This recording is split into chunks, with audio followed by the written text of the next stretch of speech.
Hi everyone.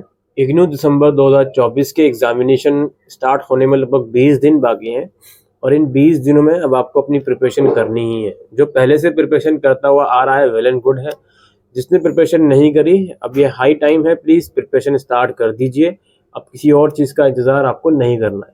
IGNOU exams की preparation के लिए सबसे पहले कुछ चीज़ें हैं जो आपको पता होनी चाहिए। आपका सिलेबस आप इग्नू का कैसे डाउनलोड करोगे?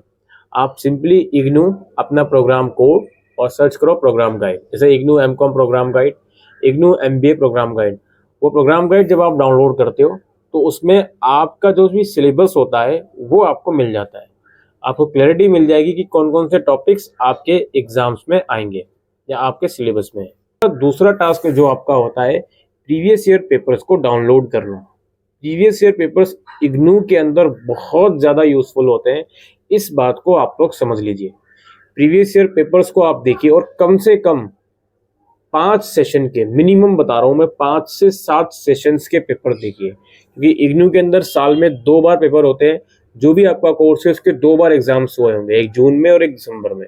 तो आप कम से कम 5 से 7 सेशंस के पेपर देखिए और उन्हें देखकर ये एनालाइज कीजिए कौन से ऐसे क्वेश्चंस हैं जो रिपीट हुए हैं, कौन से ऐसे क्वेश्चंस हैं जो सबसे ज़्यादा बार आए हैं, उनके आने के चांसेस ज़्यादा है, उस टॉपिक के आने के चांसेस ज़्यादा है।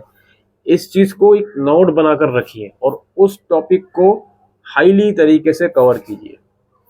तीसरी बात हमारी ये आती है, पढ़ाई कैसे करें भाई। ये तो चलो इम्पोर्टेंट क्वेश्चंस या पैटर्न वगैरह देखने की बात हो गई प्रीवियस ईयर पेपर्स के थ्रू, बट एक्चुअल में कॉन्सेप्ट तो सारे क्लियर कर रहे हैं ना, हम रिस्क तो नहीं ले सकते। तो पढ़ाई कैसे करी जाए? नंबर 1, सिलेबस आपके पास आ गया। अब इग्नू का जो स्टडी मटेरियल है आपके पास हार्ड कॉपी में है या ऑनलाइन आप डाउनलोड कर रहे हो, उस स्टडी मटेरियल को पढ़ना शुरू कीजिए। उसको पढ़ने के बाद ये देखिए कि क्या उसमें लिखा हुआ कॉन्सेप्ट आप समझ पा रहे हो या नहीं। इग्नू का स्टडी मटेरियल मैं ये नहीं कहूँगा काफ़ी बुरा होता है। स्टडी मटेरियल को रीड कीजिए, बहुत ही डीप तरीके से उसमें चीज़ें लिखी होती है। As compared to any other XYZ university, IGNOU का स्टडी मटेरियल, इग्नू बहुत काम करता है उसके ऊपर। सिर्फ इग्नू नहीं लगा हुआ उसमें, और उसमें और भी लोग लगे हुए हैं। तो उसे स्टडी मटेरियल को आपको पढ़ना है, जो भी आपका टॉपिक है उसके अकॉर्डिंग। अब स्टडी मटेरियल के अलावा जो हेल्प बुक आती हैं इग्नू की, आप उन्हें ले सकते हो। उसमें आपके सिलेबस वाइज सॉल्व्ड क्वेश्चंस होते हैं, जैसे नीरज की हो गई, गुली बाबा की हो गई। आप ऑनलाइन परचेज कर सकते हो या स्टोर पे जाके परचेज कर सकते हो।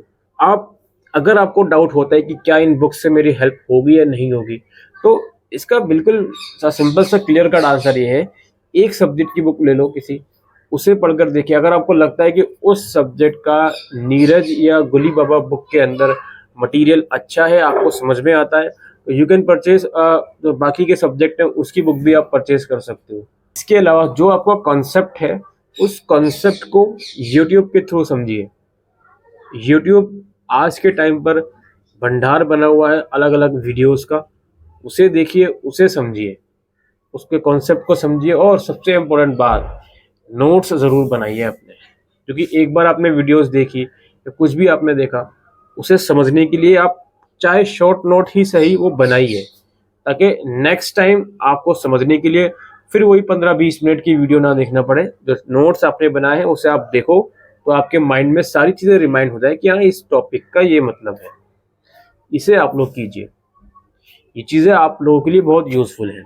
इसके अलावा हेल्प बुक के अलावा कुछ ऑफिशियल राइटर्स की बुक आती है, उसको समझने की कोशिश कीजिए। कोई रेफरेंस मटेरियल आप एक्सेस कीजिए जिसमें आपके सब्जेक्ट से रिलेटेड टॉपिक्स हों। अब ज़रूरी नहीं है कि कोई ऑथर बुक लिख रहा है तो वो इसी संदर्भ में लिखेगा कि भाई ये बुक सिर्फ इग्नू एमकॉम वाले बच्चों के लिए काम करेगी। नहीं, ऐसा नहीं होता है। खासकर पीजी लेवल पर आपको कॉन्सेप्ट वाइज बुक्स देखनी होती है, आपको टॉपिक वाइज बुक्स देखनी होती है। ज़रूरी नहीं है उसमें लिखा रहेगा इग्नू एमकॉम या इग्नू एमपीएस, तो वो बुक आप परचेज कर सकते हो अगर इफ़ यू कैन अफोर्ड। ठीक है। इसके अलावा जो प्रैक्टिकल चीज़ें हैं, लाइक पढ़ाई तो आप कर लोगे, चीज़ों को समझ लोगे, लेकिन लिखने आना बहुत ज़्यादा ज़रूरी है। इग्नू का प्रीवियस ईयर पेपर से आपने ये देखा भाई कितने क्वेश्चंस आ रहे हैं, कितनी मार्किंग स्कीम है, एक क्वेश्चन कितने नंबर का है, कितने वर्ड लिमिट में लिखना है, तो उसे आप जज कीजिए कि आपकी हैंडराइटिंग कैसी है। इग्नू की शीट जो होती है वो थोड़ी रेक्टेंगुलर बेसिस पे होती है, इस चीज़ को ध्यान रखें। खैर, आप कोशिश कीजिए आधे घंटे में आप एक पर्टिकुलर क्वेश्चन का आंसर कितने पेजेस में लिख पा रहे हो, डिवाइड कीजिए। अगर 3 घंटे का पेपर है, टोटल 5 क्वेश्चंस करने, एक क्वेश्चन में आप कितने मिनट मैक्सिमम लगा सकते हो, उसके अंदर आप कितना मैक्सिमम लिख पा रहे हो, उसे देखिए। कितनी वर्ड लिमिट आप लिख पा रहे हो, उस चीज़ को ध्यान रखिए। ऐसा ऐसे आप करते चले जाओगे तो आपको प्रैक्टिस होगी।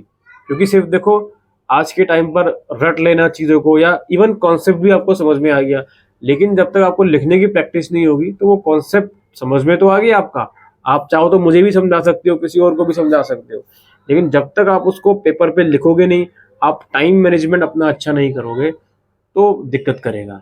इससे होगा क्या, आप एक क्वेश्चन लिखते चले जाओगे, आपको टाइम का कोई परवाह नहीं होगी, फिर वो प्रॉब्लम करेगी चीज़ें। तो इन चीज़ों का आप लोगों को ध्यान में रखना है इग्नू के एग्ज़ाम की प्रिपरेशन करते हुए, इवन एग्ज़ाम्स में क्वेश्चंस का आंसर लिखते हुए, ठीक है। और बाकी तो मैं इतना ही कहूँगा, अपना एक शेड्यूल ज़रूर से तैयार करें, जितनी भी आपके सब्जेक्ट्स हैं और जितना भी आप टाइम बचा हुआ है उसके हिसाब से एक शेड्यूल, प्लीज़ एक प्लान ज़रूर तैयार करें। और कभी भी जो प्लान होता है, जो भी टाइम टेबल होता है, उसमें ये ज़रूरी नहीं है कि अगर मेरे पास 20 दिन है तो एक सब्जेक्ट को 5 दिन के लिए मैं प्लान करूँ, नहीं। इग्नू की एग्ज़ाम 2 दिसंबर से है। आप पहले डेट शीट थोरोली देखो कि आपका पहला कौन सा पेपर है, फिर उसके बाद नेक्स्ट कौन सा पेपर है, उसमें गैप कितना है बीच में। अगर 2 तारीख के बाद 10 तारीख को पेपर है तो वहाँ पर 8 दिन मिल रहे हैं, तो यहाँ पे 8 दिन बढ़ाओ 2 तारीख से पहले एक पेपर के लिए, क्योंकि वो दूसरे पेपर के लिए 8 दिन वहाँ भी मिल रहे हैं। तो इस तरीके से आप टाइम टेबल बनाओ अपना, वो आपके लिए ज़्यादा यूज़फुल रहेगा। और पेपर को लिख कर देखो, अलग अलग रिसोर्सेज से पढ़ो, नोट्स बनाने की नौबत है उसे बनाओ, प्रीवियस ईयर पेपर देखो, एग्ज़ाम का पैटर्न समझो, ईजिली आप इग्नू के जो एग्ज़ाम्स है वो क्रैक कर पाओगे। यहाँ पर लास्ट में मैं आपको डिमोटिवेट करने के लिए नहीं, लेकिन एक बात है जो मैं रखना चाहता हूँ। देखो, कभी भी आपके साथ लाइफ में कोई भी प्रॉब्लम आती है, ठीक है, लेकिन वो प्रॉब्लम के लिए जो फैक्टर्स हैं, अगर उसके लिए आप खुद रिस्पॉन्सिबल होते हो तो आपको गिल्ट होता है। लेकिन उस प्रॉब्लम के लिए जो फैक्टर्स हैं वो आउटसाइड फैक्टर्स हैं, जिस पे आपका कंट्रोल नहीं है, तो उसके लिए आप अपने आप को कभी दोष मत देना। याद रखिएगा ये बात, ठीक। और ये बात मैं इसलिए बोल रहा हूँ क्योंकि कई बार ये देखा गया है, इवन हर सेशन में ये देखा जाता है कि सर पेपर में काफ़ी अच्छा लिख कर आया था लेकिन मुझे मार्क्स नहीं दिए। और जेन्युइनली बच्चे पेपर अच्छे लिख कर आते हैं, उनको मार्क्स नहीं दिए जाते, ठीक है। कुछ बच्चे तो ये समझते हैं कि उन्होंने पेपर अच्छा लिखा है लेकिन एक्चुअल में नहीं लिखा होता। लेकिन कुछ का पेपर जेन्युइनली अच्छा होता है बट उन्हें या तो फेल कर दिया जाता है या सेटिस्फैक्ट्री मार्क्स नहीं मिलते। तो ये चीज़ें आपके कंट्रोल में नहीं है। आपके कंट्रोल में क्या है कि आप मेहनत करो, आप जो भी अच्छा से अच्छा रिसोर्सेज है उसके थ्रू पढ़ाई करो, आप टाइम मैनेजमेंट का ध्यान दो, आप हैंड राइटिंग लिखने की प्रैक्टिस करो। ये चीज़ें हैं आपके कंट्रोल में। ये चीज़ें आप सारे बॉक्स पे राइट टिक करते जा रहे हो, then you don't need to worry about anything.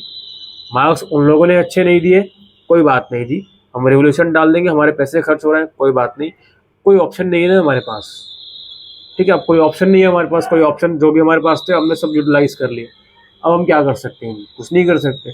तो इन चीज़ों को भी आपको रिजल्ट आने से पहले दिमाग में लेते हुए रखना है कि यदि मैंने अपना बेस्ट दिया है, अब देखा जाएगा जो होगा एग्ज़ाम्स के अंदर या रिजल्ट के अंदर। तो उम्मीद करता हूँ ये वीडियो आपको यूज़फुल लगी हो, तो वीडियो को शेयर कीजिएगा। कुछ क्वेरीज हो तो हमारे सोशल मीडिया को ज्वाइन कर सकते हो, लिंक आपको डिस्क्रिप्शन बॉक्स में मिल जाएंगे। Thank you.